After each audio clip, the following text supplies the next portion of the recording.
Haleluya, haleluya, haleluya. Salam saudaraku, ratapan 3 ayat 22 sampai 23. Sebab kebaikan Bapa Yahweh tidak pernah berhenti, rahmat Bapa tidak pernah berkesudahan, selalu baru setiap pagi. Begitu besar kasih setia Bapa Yahweh dalam kehidupan kita dimanapun kita berada saat ini. Saudaraku, renungan pagi KPI Mayim Kaim hari Minggu tanggal 31 Juli 2022 atau pada tanggal 3 Af 5782 ini diambil dari kitab Bilangan, kitab Ulangan 1 ayat 17, saudaraku, yang merupakan kelanjutan pembacaan renungan Torah kita yang berkata demikian, saudaraku.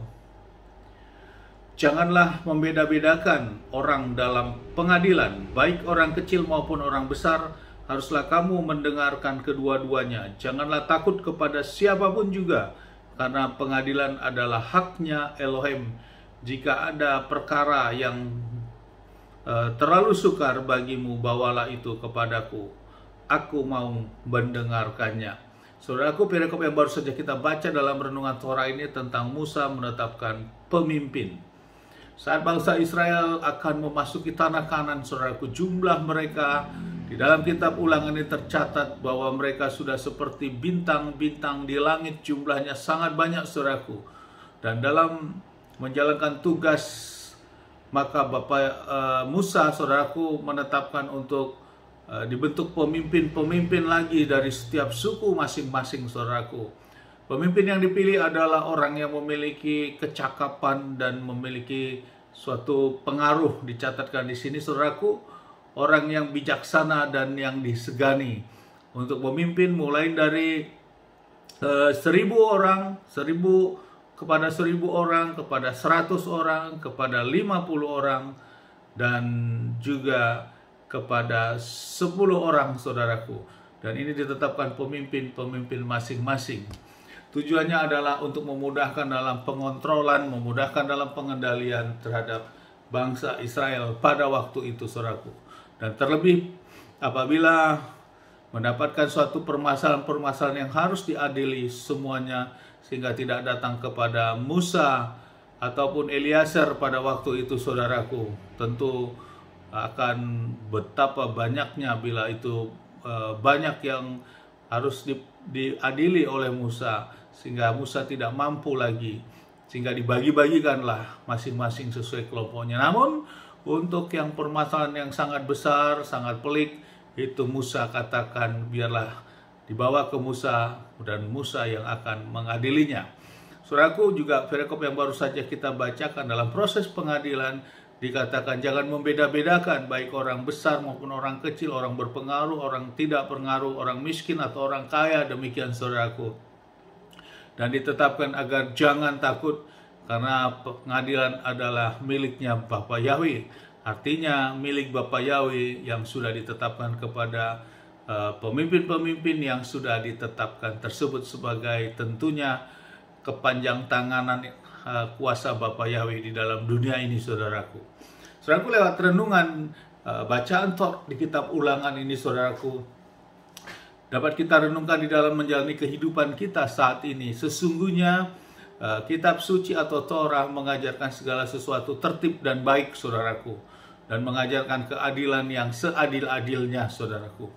Namun menjalani kehidupan ini, maka kuasa si setan, saudaraku, di dunia ini tetap berupaya untuk menjatuhkan umat manusia, sehingga kehendak Bapa Yahweh yang tertib itu setan berupaya untuk mengacaukannya.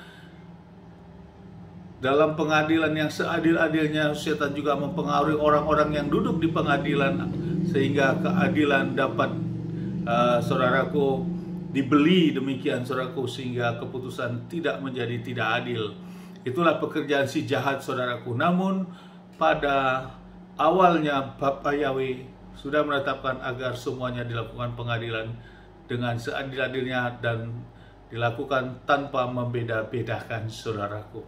Artinya apa, saudaraku? Di dalam menjalani kehidupan ini dibutuhkan orang-orang yang duduk di pengadilan yang akan mengambil suatu keputusan. Keputusan ini adalah orang-orang yang memang benar takut akan Bapa Yahweh, saudaraku. Bila tidak, saudaraku, maka apa yang menjadi suatu tertulis di dalam Torah tentu tidak dapat sejalan. Dan bagaimana orang tersebut yang duduk di pengadilan yang mengambil keputusan dengan tidak adil, saudaraku, keputusan-keputusan yang bisa dapat dibeli, betapa besar tanggung jawab mereka kepada Bapa Yahweh, saudaraku. Betapa mereka harus mempertanggungjawabkannya itu, bukan hanya di dalam kehidupan di dunia, bahkan nanti di waktu dalam pengadilan nanti, saudaraku. Ini yang menjadi renungan bagi kita. Siapapun saudaraku saat ini yang duduk di dalam posisi yang untuk menentukan dalam suatu pengadilan, lakukanlah tugas apa yang sudah Bapa Yahweh tetapkan, dan kau jadi suatu prototipenya Bapa Yahweh di dalam kedudukanmu, di dalam statusmu yang diberkati oleh Bapa Yahweh, duduk di dalam keputusan-keputusan yang mengambil keputusan dengan mengambil keputusan yang benar dan yang tepat, tanpa ketakutan atau tanpa adanya suatu intervensi yang menyebabkan pengadilan menjadi tidak baik, saudaraku. Amin. Sukses besar buat kita semua, maju terus dalam iman. Dan dari tempat ini kita sama-sama berdoa, saya berdoa dan sama-sama kita berdoa. Bapak yang memberkati dan melindungi kita semua dimanapun kita berada. Bapak yang menyinari wajahnya kepada kita, memberikan kita kasih karunia. Bapak yang menghadapkan wajahnya kepada kita, berikan kita damai sejahtera. Apapun yang kita kerjakan lakukan sepanjang hari ini, semuanya menjadi berhasil. Dan kita orang-orang yang percaya kepada Bapa Yahweh, kita tidak dipermalukan. Dan janji firman, saudaraku, ada keselamatan yang pasti bersama Bapa Yahweh di dalam Adonai Yeshua HaMashiach, Mesias kita yang hidup dan mau melakukan hukum dan perintah ketetapan Bapa Yahweh. Amin, haleluya. Shalom, saudaraku.